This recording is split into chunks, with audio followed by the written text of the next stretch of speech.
Hello and welcome to the Columbus Metropolitan Club. I'm Steve Marks, Chair of the CMC Board of Directors and President of Hannah News Service here in Columbus. It's great to see you here today. Great news today. We're going to welcome several new CMC members.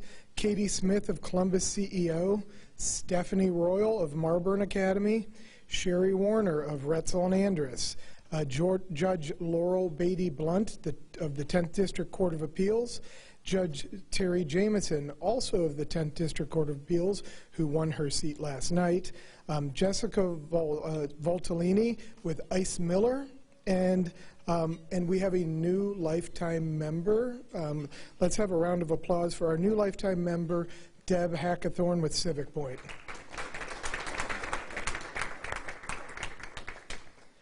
A word about membership. Conversation moves us forward, and members power our conversations. We need you, the patrons and fans of CMC, to step up and support CMC. Please join us in our mission by becoming a member today. You can learn more about CMC and register for events, join CMC, renew your membership, or make a donation anytime at columbusmetroclub.org. Live streaming is presented by the Emergency Response Fund of the Columbus Foundation with support from the Columbus Dispatch, PNC, and NBC4's. We'd also like to thank those of you watching today who purchased a virtual seat. We are very grateful for this support and are able to continue live streaming services in large part because of you. Thank you. CMC's political forums are sponsored by Hannah News Service and the Ohio Farm Bureau Federation. Won't you please help me thank them? Yesterday, and the weeks leading up to yesterday, America voted. To say it was an unprecedented election is an understatement. There is much to discuss. Let's get right to it. Please welcome our speakers, journalist and assistant professor at Ohio University E.W. Scripps School of Journalism, Thomas Sudduth.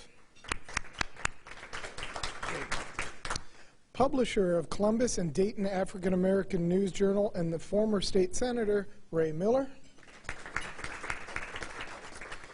Journalist at NBC4 and Metropolitan Club board member, Colleen Marshall. And our host today, political reporter at the Columbus Dispatch, Daryl Rowland. Daryl, the podium is yours. Thank you. And thanks to the Metropolitan Club, all those who are here socially distanced, safely, having a good meal at the Boathouse at the Confluence, and thanks to all of you joining us online. What do we have to talk about today? Anybody have any ideas? Whatever. Let's jump right in. Colleen, you have the middle seat up there. You're used to telling listeners what's going on in the world, in our country. What's going on in our country? There was an election last night. All right. You and I know, both had late nights. Seats of us were up to about 3 or 4 this morning. We are still waiting. For those of you who haven't heard updates within the last hour or so, I was listening to the Pennsylvania Governor and Secretary of State as I was getting ready to come here today. Pennsylvania, as much as people are saying, what's going on with Pennsylvania? Why is this taking so long? It is working exactly as the state of Pennsylvania wants it to work. They had some voting reform. They're using a new voting system for the first time this year. They say it all went smoothly. It's very much a county autonomous system where each county board of elections can decide for themselves how they're going to count those votes and when they are going to count those votes. And 7 counties, including a couple of big counties, did not start counting the votes for the people who voted early, who got in line and voted early until this morning. So they planned all along that it will take a few days in Pennsylvania. The governor assured everyone that it is going the way they want it to be, that every vote will be counted, that's a legitimate vote, and that they trust the outcome. As you know, the president does not trust that outcome of any vote that's counted the day after Election Day.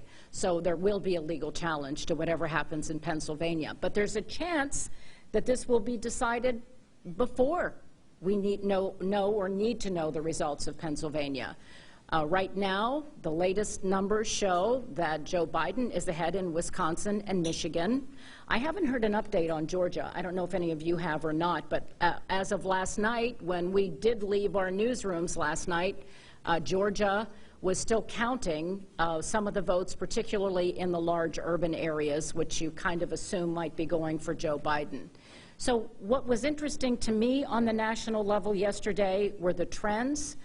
The fact that the polls don't always work anymore the way we think they're going to do. I mean, look at Ohio. We were told, oh, Joe Biden has a chance. This is a state. Donald Trump won here again by 8 points. So the polls are not telling us what's happening.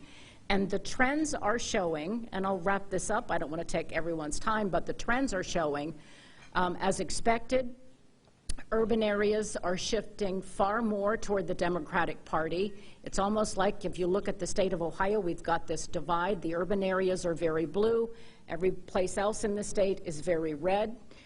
Working men are going much more on the Republican ticket, and that's uniform across the country. We're seeing working class men, blue-collar, male voters more likely to go for Donald Trump. The only thing that was surprising in the trends is that some of the older voters were going for Joe Biden this time around, which might have something to do with COVID and health care. So we're following the trends. What we don't have is final results. Thank you, Colleen. Tom, what about Ohio? Yeah, if you, and I wrote stories on this, if you look at the folks that aggregate the polls the right way and not just average the averages, we were actually the closest state in the country, according to those opinion polls. But when the polls closed last night, again, we should remind everyone we still have absentee votes to count in Ohio as well. We still have provisional votes, about 311,000 of those two altogether. Yeah. But, gee, this year's map looks a lot like the map 4 years ago. So what happened in battleground Ohio, Tom? I wish I could tell you what. Thank you, everybody, for being here, by the way. I wish I could tell you what happened. I did some back-of-the-envelope stuff last night, or this morning, rather, and I came to a very tentative and totally unscientific hypothesis about kind of what happened in Ohio. But the overarching picture is the Democrats had a very bad day in Ohio. Their only real victory was electing a justice of the Supreme Court, Justice Jennifer Brunner, elect Justice Jennifer Brunner of the Ohio Court of Appeals from Franklin County. They actually lost a seat or two in the Ohio House and lost a seat in the Ohio Senate. And none of the congressional seats changed hands. That's not really a surprise. But I did again, Daryl knows survey research really well, so I'm going to be embarrassed giving him this primitive version of what I did. I looked at 2016, the 10 Ohio counties in which Mrs. Clinton got the highest number of votes. Obviously, Franklin was one of them, Cleveland, Cuyahoga is another one, in Hamilton, and so forth, Montgomery. Then I looked at what Mr. Biden's vote was in Ohio yesterday in those same counties. Again, it's early preliminary numbers. And it is true that in each case, Mr. Biden did better than Senator Clinton did in 2016 in those big counties. Then I thought to myself, well, that's not a total surprise, but it wasn't enough more to make a difference, because I looked at some counties then in which, in 2016, President Trump had the greatest number of percentage of the overall vote in the given counties. And I'm going to tell you 3 counties I took, which in some respects are outliers to begin with for funny reasons I'll mention, but also I think revealed what the secret was of the Republican strategy about Mr. Trump's victory in the state. I looked at Putnam and Mercer and Holmes. They gave him more of their votes than any other county percentage-wise in the state in 2016. I didn't see what they did this time as far as percentage goes, but I do know they actually exceeded the totals they gave him in 2016 by several thousand votes in each case. I mentioned the exceptions are, of course, Holmes County is overwhelmingly Amish in its background, and Mercer and Putnam are probably the 2 most Catholic counties in the state. This I can document. I won't waste your time telling you why that's the case. So there are demographic exceptions there, but the fact is it looks to me as if what happened is the Trump campaign managed to squeeze every last possible vote out of anybody who maybe in 2016 in some counties had said, well, I'm not sure about Donald Trump for president. I'm not sure he's ready for this, or I'm not sure he should do this. I have doubts about this. They resolved the doubts in 2020 in favor of the president, I think, by getting really big mobilization in these other counties. And so I think, yes, the urban metropolitan divide is very real, but I also think the Democrats did not mobilize and get their troops as excited about voting for their candidate as the GOP did for Mr. Trump in a lot of places in the state. That's one thing about it. And I think that's a central issue and a central factor in what happened in Ohio yesterday. If I could throw in real quickly. Sure. I've been covering elections for more than 40 years, and I think the base for Donald Trump has more passion and support for him than just about any other base I've ever seen, for whatever reason. And then the people who are against Donald Trump are kind of head-scratching and saying, who could support this guy? So you've got these two polar opposites, but his base is truly passionate and devoted to him in a way that we have not seen in very many candidates. That's true. Well, Senator Miller, as a longtime loyal Democrat, you know, after 2016 was going to be so different in 2018 in the midterms. And it was a little bit in some legislative seats in suburban Ohio, but certainly not on a statewide level. And then 2020, as we say, you know, it looked like the Democrats had a real shot. I don't know if it's Sherrod Brown or who, but somehow Joe Biden was persuaded to change his schedule, come into Burke Lakefront Airport up in Cleveland the day before the election. Kamala Harris, Senator Harris's husband, was probably about a half mile from where we're sitting here. It was exactly 24 hours ago now. So they obviously thought they were seeing something that they had a shot. They didn't. What's wrong with the Democrats in Ohio? What's wrong with the message? What needs to be done to dig out of this hole? Well, let me start with some good news. Let's start locally, and I'll work my way up to the state and national. At the local level, and I think this comes out of such good organization, quite frankly, within the local Democratic Party, and its recruitment of candidates. We have with us today, as you mentioned, a newly elected judge to the appellate court, Judge Terry Jamison, right here. We're so enormously proud of you. That was a very difficult thing to do, first time out like that, even though she's been serving as a judge, but at that level. So we're extremely proud of you. You know, we get governed by things, and one of the things at the state level and congressional is the apportionment board.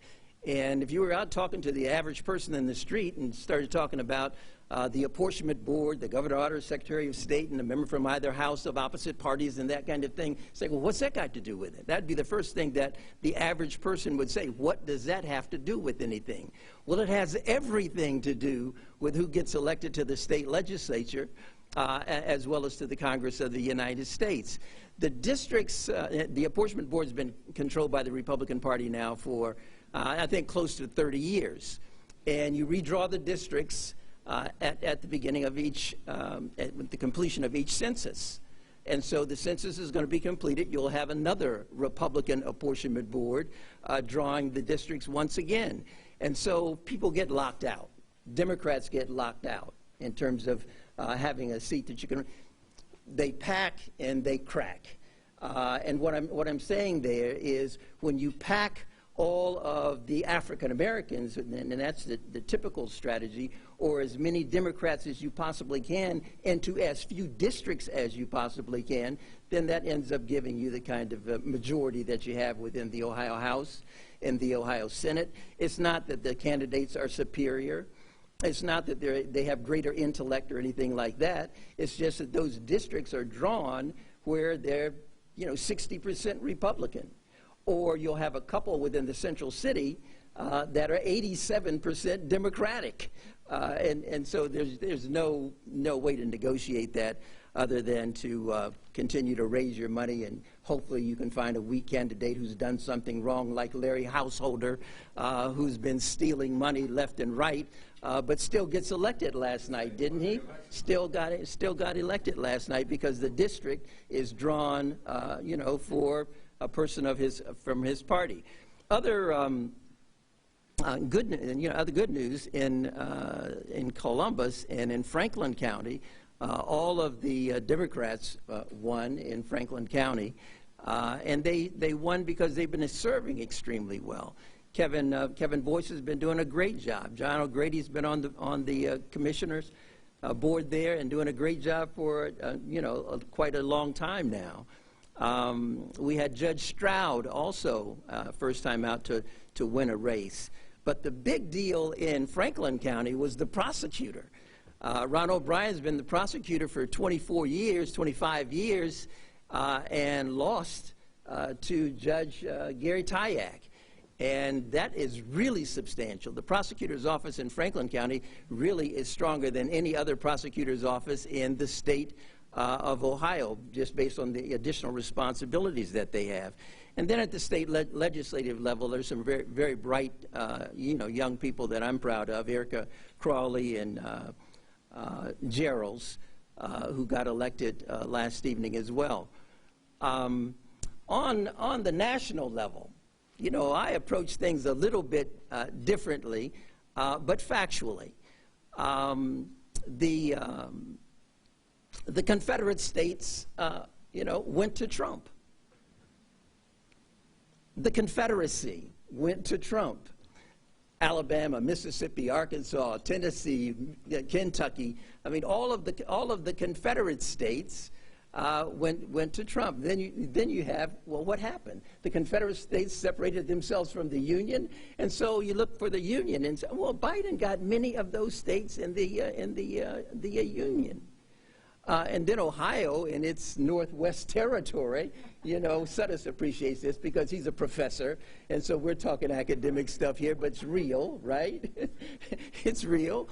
And so the Northwest Territory in Ohio and Illinois and Indiana and so forth, you can start identifying those states that your candidate is going to do well in just by, what it looked like in 1870. And what it looked like in 1860 and so forth, right? And unfortunately, the issues are still the same. It's not just the geography of it all. The issues with the Confederacy was around race, and not on a moral issue. It was on economic and political issues. And so how do we control that African-American population? And so then, during Reconstruction periods, and it's always about race, right up until this election. And then we have the president, and I'll stop with this, the president of the United States.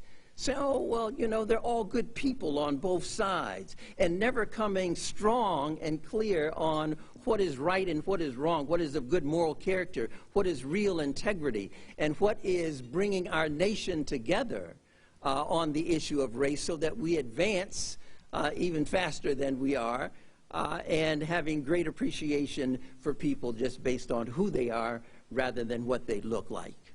Yeah. Thanks, Ray. Dr. Sudis, the senator mentioned the reapportionment redistricting process.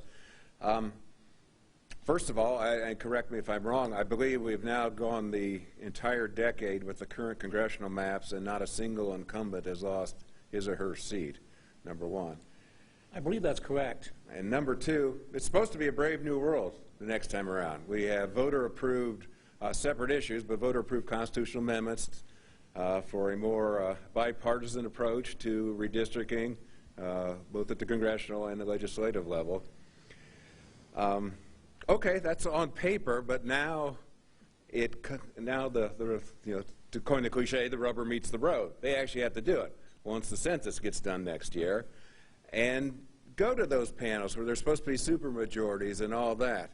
But there's an out where it still can be partisan. It just lasts 4 years. I guess the crystal balls worked so well for yesterday. Let's go ahead and look into next year. Do you think Ohio Republicans, who obviously have maintained the upper hand and strengthened it, will they, do you think in good faith, try to make this a bipartisan process, try to make districts are more compact, more competitive, or do you think that their baser instincts may prevail and you will have a map that looks perhaps a lot like the one does now, that is gerrymandered in their favor? I think it's difficult to credit politicians. This is just because you act in your own interest, like you do if you're a capitalist investing to maximize your profits, to assume they would not try to maximize their advantage regardless of which party had control. But the bigger problem which the election created or added to, I think parts of the redistricting commission proposals were certainly framed in good faith. But the problem is the two backstops, if the commission can't agree and so forth, basically the legislature itself, in which Republicans gained 4 more seats in the Ohio House to make 65 seats to 34, whatever it's going to be, I think. The state Senate, controlled for 36 years now, beginning in January, by the Republicans. If that fails, the Supreme Court, which does have a 4-3, with even with Judge Brummer's election, a 4-3 Republican majority. What typically happens, and I, at the expense of being cynical about federal courts, which of course we know they're all about politics and all that, as if we believe that, is that someone's already ready, probably with a set of pre-printed writs, to go to the nearest district judge they can find to stop everyone from doing anything in the State House about it. I think that there's a possibility, though, depending. I think Judge Kopp, who's the new speaker, probably will remain speaker, is a pretty straight arrow guy, a Republican committed of Malin County. That's redundant when Malin County is concerned. Might be willing to do what Speaker Reif used to do, which actually was, if we're going to lose any seats in Congress, we'll just give each party will lose one, and that did happen that way.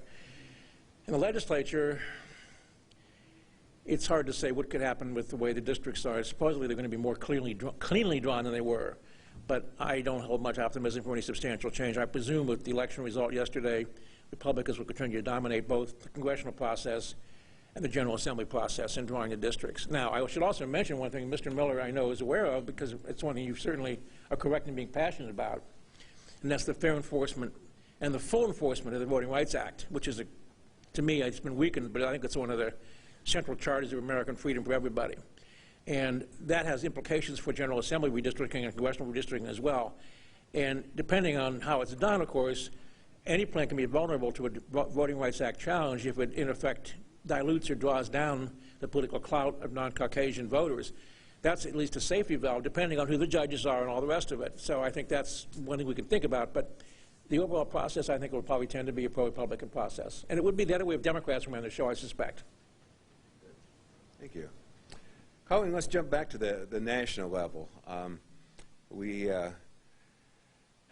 not sure, because it was in the middle of the night or 3 in the morning. The President's declaration to great cheers in the East Room that the county, basically the county should stop now, and I'm going to win all these states, and anything that happens beyond this is fraudulent, and I'm going to go straight to the Supreme Court, where, by the way, I just have picked 3 justices.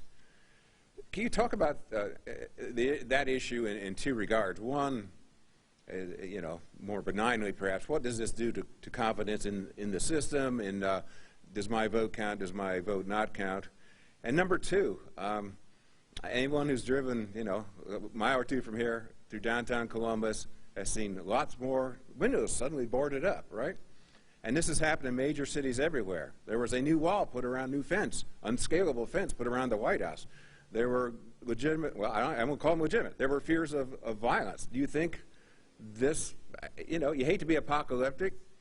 You always hope for the best but plan for the worst, but does that increase the prospect, you think? I think it does. And one thing that struck me last night, of course, I was watching the election results unfold on NBC, and I really like the way Chuck Todd can break down the numbers county by county.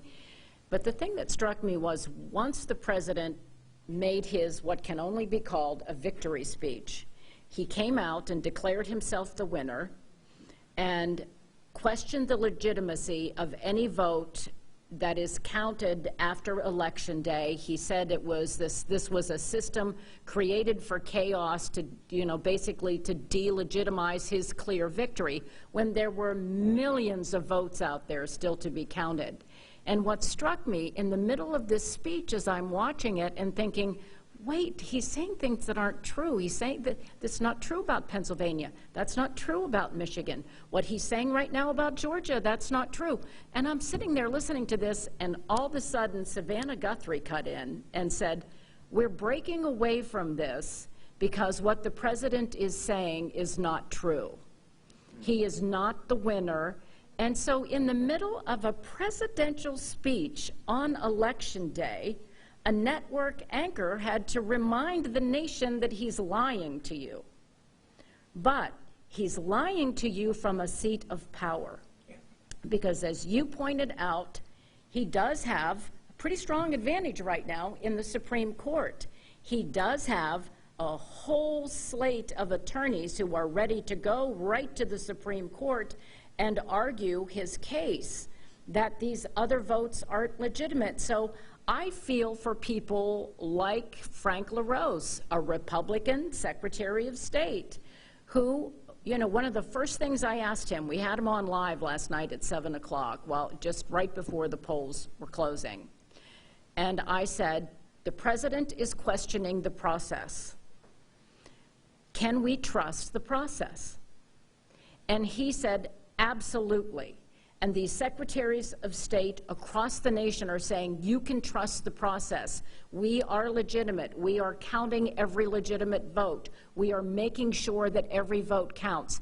And it's as if they're screaming into a well, because they are going to be, there's a big, powerful voice saying, you are all wrong. No matter what party you're in, you're wrong. And I think it's setting up a very dangerous situation for democracy. This is my personal opinion right now. I'm not speaking for NBC4.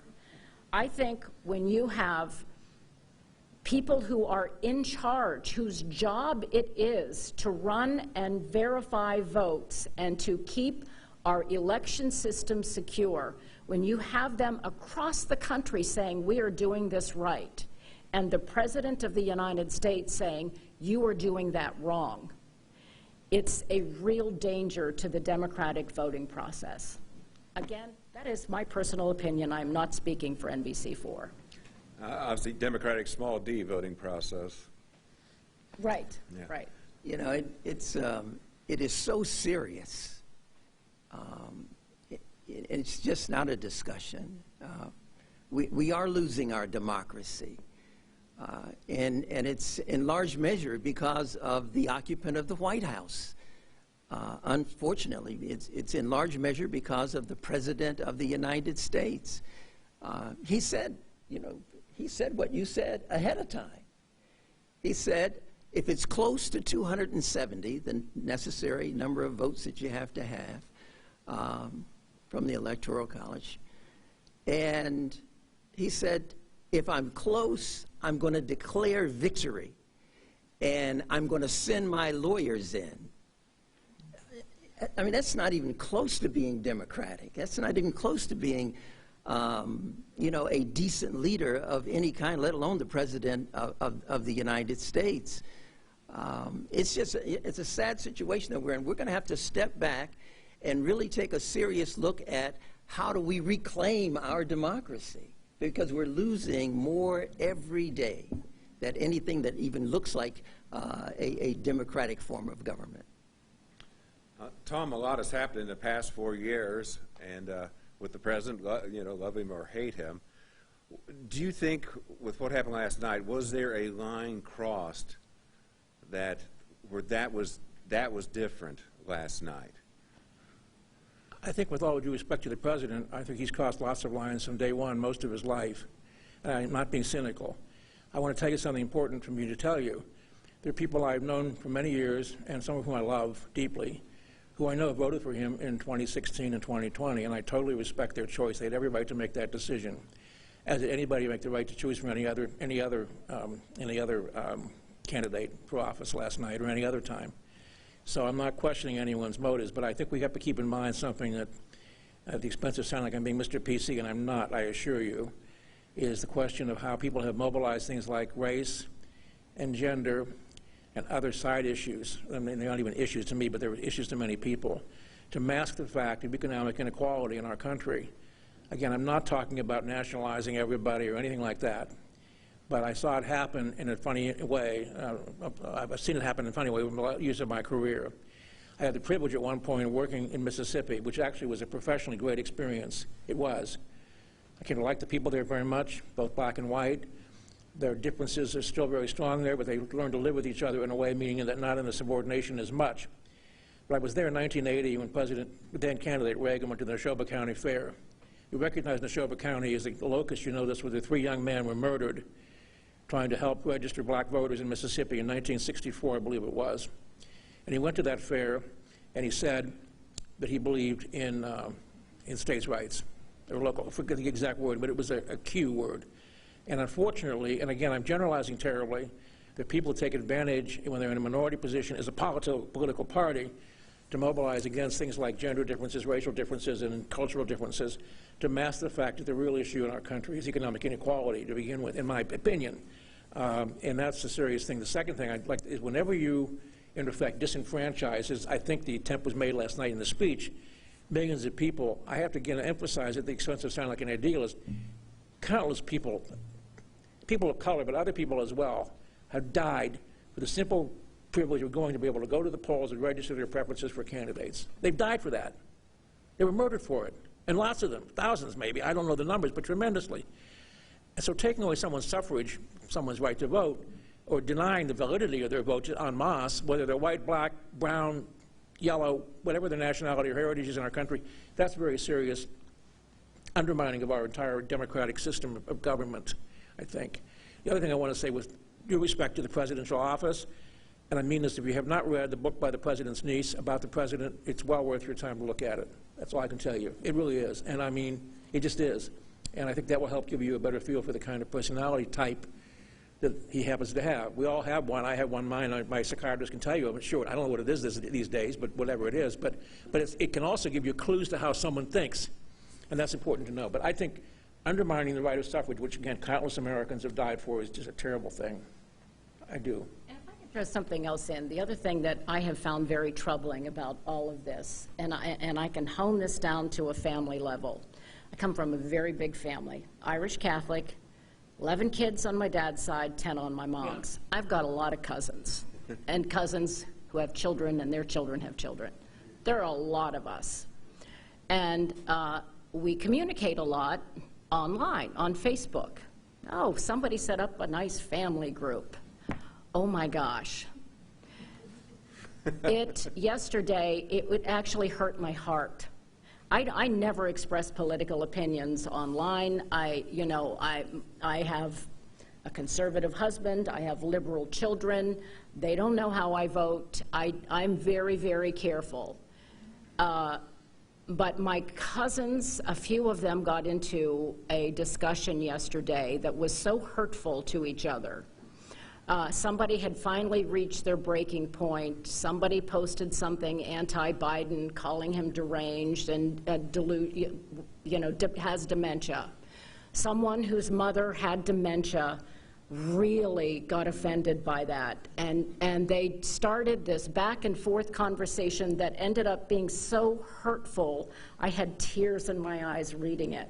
These are people who love each other, who cannot. And that's what I think the other danger is. If we can't, in our families, find a way to talk to each other about politics and to respect each other's differences, how are we going to heal as a nation? It's so divisive, and it's so troubling to see these conversations. And you can imagine my Facebook page, the public, I hear from people. If I have a Democrat on my show, people call me, I knew you were red. If I have a Republican, they say, you're a liberal, and people are just so hateful. Whether you're conservative or Republican, can't you respect the other person? Can't you? That's what democracy is. We get together and we talk about things. And John Glenn told me, long after he had retired from the Senate, that the thing that hurt him the most was watching the division, because he thought because Congress members flew home on the weekend, they don't all live together there, it's too easy, transportation makes it too easy. He said back in the day they all lived together, their kids played sports together, and they saw each other in the grocery store, and they respected each other. And somehow that respect and the integrity has been drained from the system. And I find that to be so troubling. So that's my soapbox. Again, my personal opinions. I got to imagine this is sparking lots of questions among audience members here and folks watching online. So we're going to let you have your shot at that here in just a moment. Let me shift gears just real quickly, and then you folks can ask what you want. And Senator Miller, you obviously saw a lot of things in the legislature, trades and whatever, to get good bills passed, bad bills passed, whatever. House Bill 6, the nuclear bailout, the $1 billion nuclear bailout for the First Energy, that their spinoffs up on Lake Erie, that one was widely condemned as having a stench quite like none other. And that was even before the federal government stepped in. The Department of Justice stepped in and indicted then Speaker Larry Householder, of course, and the former Republican chairman, Neil Clark, the so-called super lobbyist, active, you know, when Tom was covering the legislature, when you were serving the legislature. It's been around a long time. And a couple other folks who've now agreed to plead guilty. Why is there no political consequence, seemingly, of that yet, anyhow? Why has that not been repealed? Oh, the act, in terms of being repealed. Yeah. Well, I think that's a leadership issue. And I was always amazed with the fact that there are members who cannot see the need for legislation. Now, I know that sounds crazy. What do you mean? He's a member of the legislature. He's a legislator. But they don't see the very clear need for a bill to address the issue. It also goes to leadership. I mean, it's a lack of vision. It's a lack of understanding the legislative process and why you're there. And we're getting more and more members like that, seemingly, that they don't really know that they're supposed to be lawmakers. You're not just supposed to be there to help your constituents with constituent casework. You got a staff that can help you out with that. But you're a policymaker. I mean, fundamental things like that, they don't seem to understand. And then the fear that we see that's at every level of government, seemingly, where folks are simply afraid to step up. I cannot believe that Donald Trump says the things that he says and there are no consequences for him. That there's no one who says, that's wrong, I'm going to stand up, I'm going to say that's wrong, I'm going to take some action. And we see the same thing then at the local level and at the state level. So I'm not surprised, quite frankly. There's fear in there. Even though Larry Householder is no longer the Speaker of the House, he just got elected again, he's going to be there. And he may even prevail in the courts in some way. You would think that he would not, and he would go straight to prison. But that may not be the case, and so there are people who are afraid. There are not enough people in leadership positions who are not afraid to do what is right. All right. Well, as I said, it's a Metropolitan's Club great policy to have this Q&A. And I got to tell you, at the Dispatch, when the Metropolitan Club has speakers, we think, well, you know, we just talked to them, or, you know, it was a politician we just interviewed a week before. But I said, yeah, but they always have such good questions. You got to go for the Q&A because it's such an informed group. And, you know, I'm not buttering you up. It's the honest truth. You'll see, I'll send a reporter out here, or at least watch online, because just for this part of the program. So, Jane Scott, you're curating them from our live stream audience. And if you're here in the audience, I think you know the spiel. I mean, I could pretty much say it by heart. Yeah, this is not the time for speechifying. Ask your question. It's like Jeopardy. Make it in the form of a question. Okay? Jane, what do you have for us? Well, thank you, Darrell, and you're right. You know, we always really get a lot of good questions. I think you've addressed some of this, but let's maybe get into a little bit more. Richard Needles, Productive People Strategies, LLC. What early trends did you look for last night when watching the election results? What were the key things that just went, oh, wow? Well, I think what I was watching for, which is what we all expected, we knew the early votes were going to be those people who stood in line, and that was going to be heavily Democratic. I think we were just watching at the beginning to see what we expected. Would it come true? And it did. Obviously, there was a shift later in the night. The in-person votes were more Republican. But I also was checking throughout the evening to see how reflective were these polls that we kept hearing about. And they really weren't too reflective of the reality. Didn't you think? Were you surprised by that? I was not, but not because I think that I'm suspicious of polling. I think that some people are less hesitant, or more hesitant than they ever were before, to reveal their opinions to strangers about the presidency because of the volatility of the president's manner, personality, and the controversy surrounding him. That's all. I think people just aren't always frank. That's my opinion. If polling is done correctly, it's right, it's accurate, but you can't account for people not being candid with you. Ray? Oh, I simply approached it in terms of who was going to break out from the Confederate States. Yeah.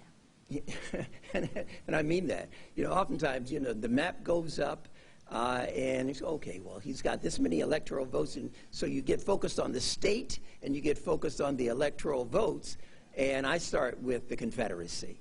Okay, so here are the Confederate states, and here's those states that are going to be won by Trump, and so what's the outliers there? Which ones are up for grabs, so to speak? Yeah, it really also emphasized that stark difference between the rural counties and the urban counties in this country, and that was nationwide. Big trends that just kept repeating themselves. I'm Carol Looper, and I have a question that piggybacks on what Tom said.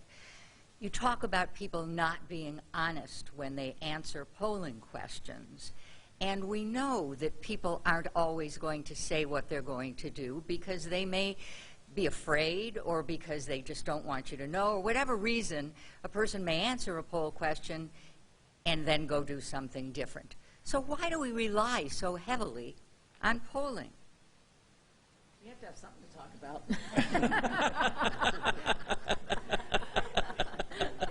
You know, it's a long campaign, Carol. Come on. I don't know why we rely so heavily on polls, but I follow them all the time. Don't you? Because people want to know the future. Why do we still run horoscopes in newspapers? People want to know the future. I mean, I'm not equating with horoscopes, but that's just human uncertainty. I've always believed that the central quest of human life from the time we're born is the quest for certainty. And I think they think that adds some level of certainty to things that otherwise in a world is just atoms bouncing around like pinballs or something. I think that's part of it, psychologically. I mean, good polling does work, as you all know. Many of you have done all kinds of market research and for your firms or for your, but I was afraid to take the core statistics when I was in graduate school. I was terrified. I'm horrible at math. Don't tell my readers that anyway. But but if it's done properly, it's actually been proven to be precise. But it's just because maybe there's such a plethora of them anymore. Everyone's got a poll, and you don't know, it isn't the original Gallup thing, and who knows? You know, I think we should point out one of these events that I wasn't sitting up here, but I was out there covering, was when you had the pollster Neil Newhouse in, and Public Opinion Strategies. He's a Republican pollster, helped a lot of clients in Ohio way back to Bob Taft and probably before. And, you know, it's helped the administration, the Trump administration. And he said right there, people were asking about the polls after 2016, and his conclusion was they lied. Sounds ugly, but it's kind of what Tom was saying too. And you heard a lot about the shy Trump voter and all that. But you know, pollsters swore we were going to get it right, and we're going to make sure we have that white you know, the less educated white voters that we undersampled the years before. And there were projections that even if the polls were wrong by the same amount they were in 2016, that Biden would still prevail, which still may be the case, of course. But wow. Public opinion polling has a very interesting future, as long as Donald Trump is one of the names on it. This question's from, and excuse me, Jack, if I get your name wrong, Jack Towarnicki, American Retirement Association. There have been a lot of claims about Joe and Hunter Biden and Donald Trump. Will the Justice Department pursue or investigate the election loser? If you think yes, why? If you think no, why not? You take that, Tom. Well, I didn't. It's fine. I didn't hear the whole thing very well. It's my fault. What was the? Oh, there have been so much speculation about Hunter Biden and Joe Biden and about the Trump family. So, do you think whoever wins, will the Justice Department investigate the other? I wouldn't be surprised. I don't know. I think in some respects people have become a little bit overly. They may have been so swamped with investigations that they may not happen that way. I think that probably any president, though. If Mr. Biden becomes president, I think as a matter of credibility, he's probably going to have to let and not get in the way of an investigation. But I've read some interesting things. Well, we all have very interesting things, but I think it's probably overblown to some extent. But then again, we know that there are ways power operates in this country. We aren't always aware of all the specifics of it, so I can't say that myself. I don't know. But I wouldn't be surprised if he'd have to almost let them investigate it and not get in the way. Certainly, if the president's reelected, if the president has a second term, he may, in fact, want to continue it. But with all due respect to the president, and I mean this again, not in any disrespect to the office, he does not have a long attention span. So we'll see what happens. I think it's such a mean-spirited thought. Well, that's true. He has a well, as I said, it's an amazing study of psychology, the whole, his upbringing. It really is. And I don't mean anything salacious. It isn't salacious. It just, it's more than words, though, because he backs up his actions. I mean, if Trump says it, he normally follows up pretty quickly with some action. Look at the number of people in his administration that he's fired. Oh, yes. Good Lord. I mean, he's even talking about Dr. Fauci now, in terms of firing him as soon as he's elected the president of the United States, he thinks. That's not going to occur, but he thinks he's going to be elected president of the United States, and he's already, lining up some things there to ruin people's careers. Well, he's done that to his business career as well, and I think that's the personality that we're dealing with. But I also want to suggest to everybody that part of the secret of not the secret, the way that he's operated as a business person and as an office holder is this, and just bear with me for a second. Imagine you're going to see some very good friends. You and your husband or spouse or partner are going to see some very good friends of yours, another partnership. And you have a nice evening with them. Unfortunately, they don't know, but their son or daughter is a total brat. They didn't have a babysitter come get the brats. There was someone in the kitchen the whole time you're trying to talk to your friends, this couple, these partners or something, about all kinds of things, your lives, your work, your careers, your relatives. Someone in the kitchen is breaking crockery and smashing pans, and the parents say, oh, that's just, they don't ignore it. You can't get anything done. You can't have a conversation. There's this constant distraction. I'm convinced that strategically or not, the president's technique partly is to create distractions all the time. So if you don't really know what's going on, because you can't even hear what's going on, it's just something in the kitchen is being broken, crashed, or smacked around, like broken plates, and you can't hear your friends, the other couple, saying anything. So that's part of it, I think. Hello, I'm Tony Guglielmato. Thanks to the panel and the moderator for your participation today and enjoying your comments. I just want to take it away from the people that ran for office and talk about the American people a little bit. Honesty, morality, equality, civility, science, those were all things that I think all of us in this room probably grew up with, and they seem to be out the window now. So what is accentuating that? My question is, are the algorithms that all the social media are using, how much is that influencing and changing the actual character of the American populace? How the algorithms are changing? Social media. I have long said that social media has changed the national conversation. It's one of the best things that ever happened, and it's one of the worst things that ever happened. It's certainly one of the worst things that happened to the credibility of journalists, because everyone thinks they're a journalist now. I can go online, I can write this up, and I'm sending it out to the world, and my message is important, and it can have my opinion in it, and I don't have to fact check it, and I don't have to verify it, and I can tell people that this is what I heard, and this is legitimate, and there are so many right-wing and left-wing organizations out there that fashion themselves as news-releasing organizations that are just sending out lies every day and sending it out on a mass level. And I think that it has not only hurt the cultural conversation, I think it has called into question the credibility. I mean, I take great pride in reporting things that I can verify, that I can fact check, that I can multiple source, that I can get many people to talk about, you know, can I verify this with a multiple sources? That doesn't happen on the internet. And I think that again, this is my personal opinion, it's a great thing the way we can communicate with family all across the country, and it is a terrible thing the way that lies can be sent out at the speed of light. I think, unless Ray was going to say something about that. Do you have any take on that, Ray? Before I shoot off my mouth. Yeah, my first thought was, who's the chief abuser of the social media? Once again, it's the President of the United States who's tweeting from the moment that he gets up until he goes to bed and tweeting out, lies. It's a shame to use the office of the presidency in America and just to allow it to become virtually nothing that the people, most people, would want to look up and respect. I had the good fortune of working on the White House staff of President Carter. You talk about a person with integrity and honesty. And so I was a deputy special assistant to the president, and I've worked closely with presidents after that. I've never seen a president that just, there's not a word for it. There's not a word for what he's doing to the presidency and America, and the kinds of things that he says and the way in which he said. There's no, you mentioned the word morality and integrity, and there's none of that that we have from this president, unfortunately. And so that spills over to the people.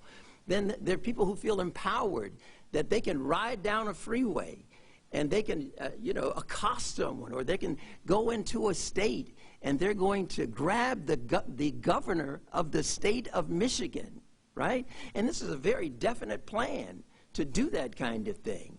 And so you think people are not afraid to take some action? Sure, they're afraid. There are people who didn't even vote yesterday because they were afraid that they may go to the polls and they're going to be accosted, particularly if they're African American, with the kinds of things that's been said.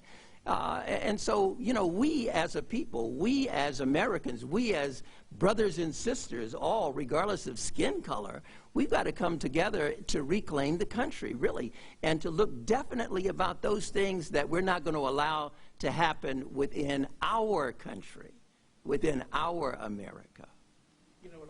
What I've thought time and again, forgetting the politics and the specific policies and decisions of the preceding president, I keep thinking of the dignity with which the predecessor, Mr. Obama, conducted himself as a representative of our country.